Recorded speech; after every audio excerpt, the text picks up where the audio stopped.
Assalamualaikum warahmatullahi wabarakatuh.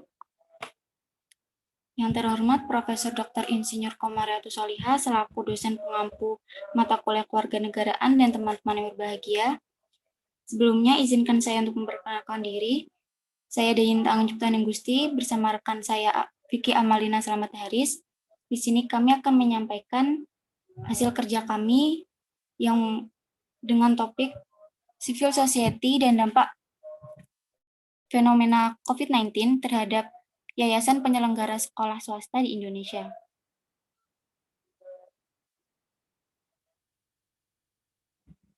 Next.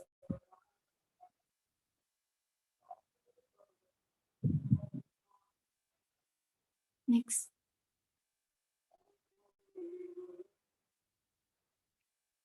Tidak lupa saya ucapkan terima kasih yang sebesar-besarnya kepada Profesor Dr. Insinyur Novi Hanani selaku Rektor Universitas Brawijaya dan jajarannya, Profesor Dr. Bambang Supriyono selaku Dekan Fakultas Ilmu Administrasi, Dr. Farida Nurani selaku Kepala Program Studi Ilmu Perpustakaan, dan Profesor Dr. Insinyur Komariatus Solihah selaku dosen pengampu mata kuliah kewarganegaraan. Next.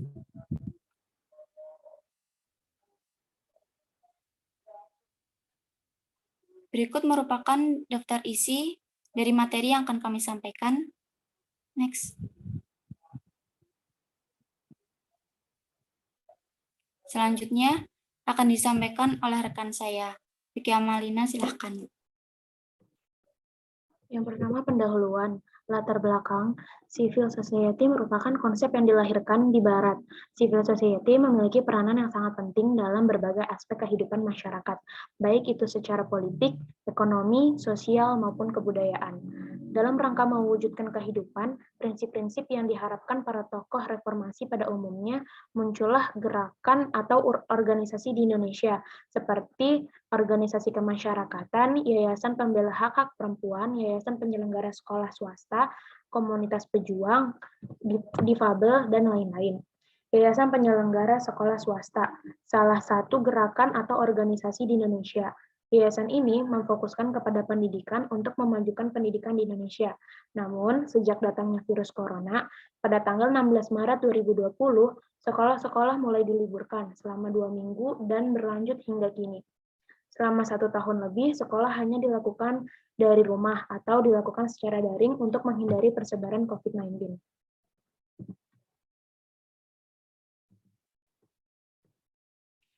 Yang kedua, yaitu rumusan masalah. Yang pertama, apakah definisi dari civil society? Yang kedua, apakah hubungan antara sekolah swasta dengan civil society di Indonesia? Yang ketiga, apakah dampak COVID-19 terhadap sekolah swasta di Indonesia? Yang ketiga, ada tujuan penelitian. Makalah ini bertujuan untuk mendeskripsikan konsep dan mengetahui implementasi dari civil society pada lembaga atau organisasi yang ada di Indonesia, serta mengetahui dampak COVID-19 terhadap sekolah swasta. Yang terakhir, manfaat penelitian. Secara teoritis, akademis, makalah ini diharapkan dapat menambah pengetahuan dan membuka wawasan lebih lanjut mengenai kajian tentang civil society dan memperkaya literatur serta bahan kajian ilmu dalam perkembangan keilmuan. Yang kedua, secara praktis empiris, makalah ini sebagai sarana pengembangan ilmu bagi penulis secara pribadi. Tinjauan pustaka.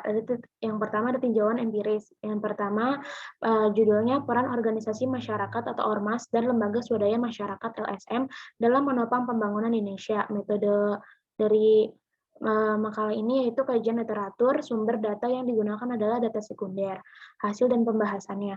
Ormas atau LSM adalah organisasi yang muncul dari masyarakat yang tentunya memperjuangkan hak-hak masyarakat sebagai alternatif pembangunan. Sejak reformasi bergulir, pemerintah dan ormas dan LSM semakin menunjukkan kinerja yang signifikan. Keterlibatan ormas dan LSM dalam program-program pemerintah semakin tinggi, antara lain dalam pembangunan, pembuatan keputusan, dan program-program pemerintah lainnya. Kesimpulannya, pentingnya peran ormas dan LSM dalam kehidupan bermasyarakat dan bernegara. Ormas dan LSM tidak hanya menjadi penghubung dan pengimbang kekuatan rakyat berhadapan dengan negara, tetapi juga memberikan kontribusi positif sebagai mitra pemerintah dalam melaksanakan pembangunan dan upaya-upaya peningkatan kesejahteraan masyarakat. Yang kedua ada masyarakat madani dalam perspektif pemikiran politik Islam, studi krisis terhadap pemikiran Nur Khalis Majid. Metode yang digunakan adalah kualitatif yang bersifat deskriptif. Hasil dan pembahasannya, masyarakat madani adalah masyarakat yang beradab, yang diikat oleh bingkai Islam. Tanpa pelaksanaan hukum Islam, sulit untuk mewujudkan masyarakat madani. Peran hukum Islam ini telah diperlihatkan oleh Rasulullah SAW ketika berada di Madinah. Kesimpulannya, pemikiran Nurholis Majid tentang masyarakat madani secara sederhana dapat dirumuskan antara lain soal membangun masyarakat yang adil, terbuka, demokratis, dengan landasan takwa kepada Allah Subhanahu wa taala. Ditambah legalnya nilai-nilai hubungan sosial yang luhur seperti tasamuh atau toleransi, demokrasi, HAM, serta pluralisme. Tinjauan teoritisnya, yang pertama ada dalam Undang-Undang 1945 pasal 28 menjelaskan bahwa HAM yang diantaranya adalah hak-hak untuk hidup, hak-hak untuk berkeluarga, hak untuk berkomunikasi dan memperoleh informasi, dan hak untuk memperoleh pendidikan. Yang kedua ada dalam pasal 28C ayat 2 menyatakan bahwa masyarakat memiliki hak untuk memajukan dirinya dalam memperjuangkan haknya secara kolektif untuk membangun masyarakat, bangsa, dan negaranya. Dan yang ketiga, dalam pasal 31 Undang-Undang Dasar 1945 menyatakan bahwa pendidikan merupakan hak bagi setiap warga negara, tetapi pendidikan dasar merupakan kewajiban yang harus diikuti oleh setiap warga negara dan pemerintah wajib membiayai kegiatan tersebut. Metodologi penelitian yang digunakan yaitu makalah ini berdasarkan kajian literatur di mana penulis mengambil sumber data berupa dokumen, jurnal, artikel, arsip, undang-undang, buku yang berkaitan langsung dengan civil society. Konsep civil society dan hubungan yayasan penyelenggara sekolah swasta dengan civil society. Menurut Diamond 1999, definisi standar yaitu terdiri dari kelompok-kelompok yang mencari kepentingan umum, otonom dari negara dan sektor bisnis, mewakili kepentingan yang berbagai macam, terikat oleh hukum, dan terbuka dan sukarela. Menurut Zbigniew Rau, civil society sebagai proses masyarakat berkembang dari sejarah yang mengandalkan ruang di mana individu dan pengumpulan tempat mereka bergabung, bersaing satu sama lain guna mencapai nilai-nilai yang mereka yakini. Berdasarkan karakter civil society, masyarakat memiliki 4 komponen. Salah satunya adalah masyarakat tidak terlepas dari pengaruh negara, baik bidang ekonomi, politik, maupun sosial. Selanjutnya akan dilanjutkan oleh rekan saya. Baik, selanjutnya yaitu fungsi dari Yayasan Penyelenggara Sekolah Swasta di Indonesia. Yang pertama, meningkatkan mutu pendidikan di Indonesia. Yang kedua, sebagian yayasan penyelenggara sekolah swasta bertujuan untuk sosial. Yang ketiga, bertujuan memberikan pelayanan pada bidang pendidikan dengan harapan balas jasa berupa keuntungan. Yang keempat, pengelolaan sekolah swasta, yaitu untuk menjawab tantangan dan kebutuhan pasar. Dan yang terakhir, memberikan perhatian melalui beasiswa bagi siswa berprestasi. Next. Baik. Selanjutnya yaitu dampak COVID-19 terhadap sekolah swasta di Indonesia. Yang pertama, menunggaknya SPP dari para siswa. Selama masa pandemi COVID-19 ini, Komisi Perlindungan Anak Indonesia atau KPAI mencatat menerima 18 pengaduan terkait masalah tunggakan SPP di 7 sekolah swasta dan 1 sekolah negeri. Pengaduan berasal dari DKI Jakarta, Jawa Barat, Jawa Timur, dan juga Bali.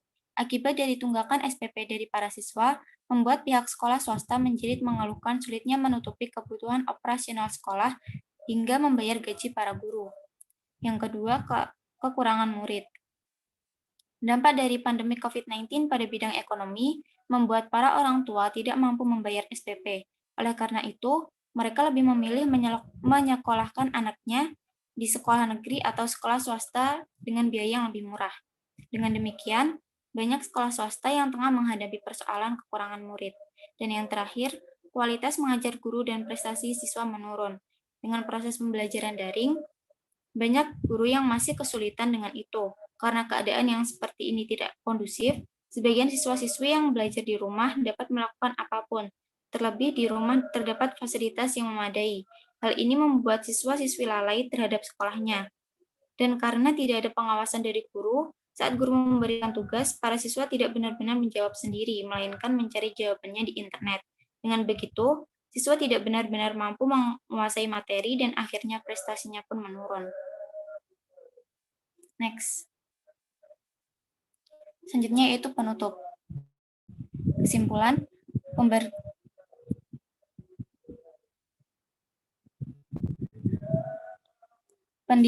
pendirian sekolah yang dibangun oleh yayasan merupakan salah satu bentuk dari civil society, di mana sekolah merupakan tempat untuk berproses dan mengubah menjadi lebih baik. Berdasarkan cara terbentuknya civil society, salah satunya yaitu terpenuhinya kebutuhan dasar individu, keluarga, dan kelompok dalam masyarakat. Namun itu semua menjadi tidak terpenuhi karena adanya COVID-19 ini. Saran, di Indonesia, civil society belum terbentuk secara maksimal karena dari LSM itu sendiri maupun organisasi itu sendiri. Perlu adanya peningkatan peran yayasan dan sekolah agar civil society dapat terbentuk di Indonesia secara maksimal, terutama bagi yayasan sebagai penyelenggara sekolah swasta itu sendiri. Next.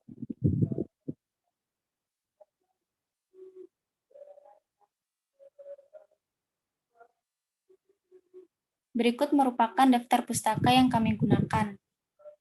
Demikian pemaparan materi yang dapat kami sampaikan. Selanjutnya, bagi yang ingin bertanya, kami persilahkan.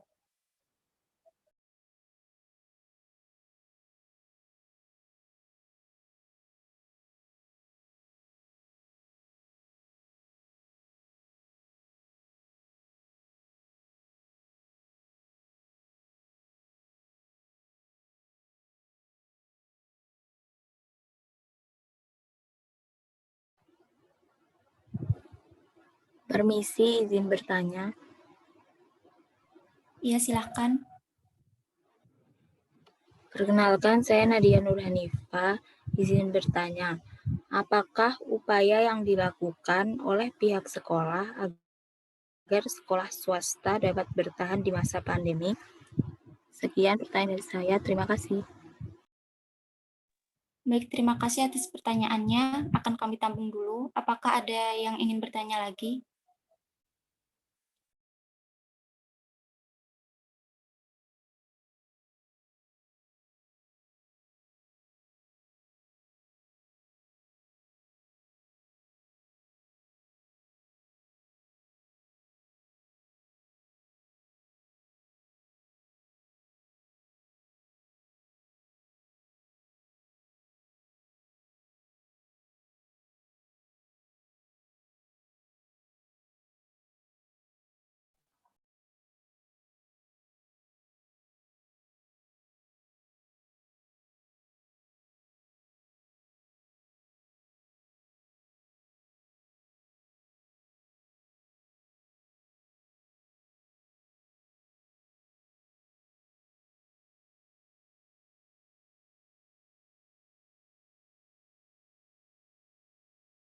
Saya izin bertanya. Iya, silahkan. Perkenalkan, saya Anissa Kusnulambira. Saya ingin bertanya. Tadi kan disebutkan bahwa Yayasan Penyelenggara Sekolah Swasta bertujuan untuk sosial. Namun di poin selanjutnya disebutkan untuk mengambil keuntungan. Mohon dijelaskan, lalu apakah ada contohnya? Terima kasih. Baik, terima kasih atas pertanyaannya.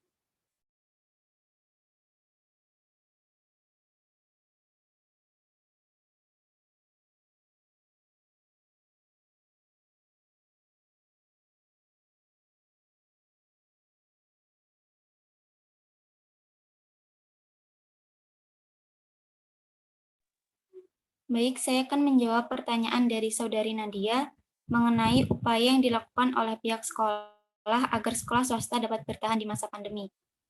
Karena tidak bisa hanya bergantung dari dana bantuan operasional sekolah atau dana BOS yang diberi pemerintah, kepala sekolah akhirnya mencari sumber pemasukan lain agar sekolah pembelajaran agar proses pembelajaran tetap dapat berlangsung.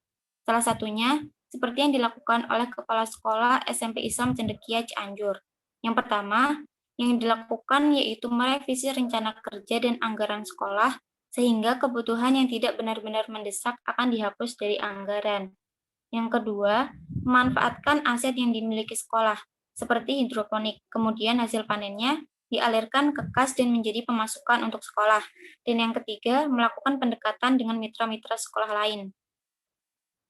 Apakah sudah menjawab, Saudari Nadia? Sudah. Terima kasih. Terima kasih kembali. Saya ingin menjawab pertanyaan dari Anissa. Yang dimaksud sekolah swasta di sini yaitu sekolah swasta bertujuan sosial di sini adalah sekolah yang dalam penyelenggaraan pendidikannya untuk kepentingan sosial. Artinya tidak berpikir untuk berbisnis yang mengutamakan keuntungan semata. Namun sekolah ini niatnya benar-benar untuk membantu sesama, di mana sekolah-sekolah ini tidak memungut biaya apapun dan yang diharapkan hanya untuk berkegiatan sosial dan beramal. Karena baginya, yang dapat diharapkan dari sekolah tanpa dipungut biaya, yaitu membantu masyarakat kecil yang tidak dapat bersekolah karena keterbatasan ekonomi. Salah satu contohnya yaitu sekolah untuk anak jalanan. Walaupun mereka tanpa ijazah, namun yang diharapkan yaitu ilmu yang berguna di kehidupan kelak. Selain itu, ada juga sekolah formal. Mereka tidak memungut biaya apapun sampai siswa-siswinya lulus. Jadi memang tujuan dari yayasan penyelenggara sekolah ini bertujuan untuk membantu orang-orang yang kurang mampu dalam hal ekonomi, hingga tidak dapat menyekolahkan anak-anaknya. Itu aja, apakah udah cukup, Anissa?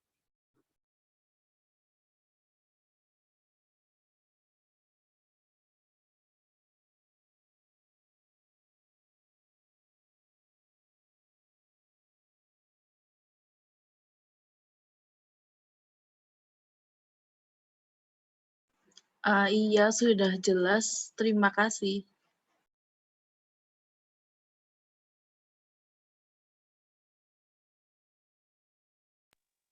Baik, karena pertanyaan sudah terjawab semua, maka berakhirlah presentasi dari kelompok 5. Sekian presentasi yang dapat kami sampaikan, kurang lebihnya mohon maaf.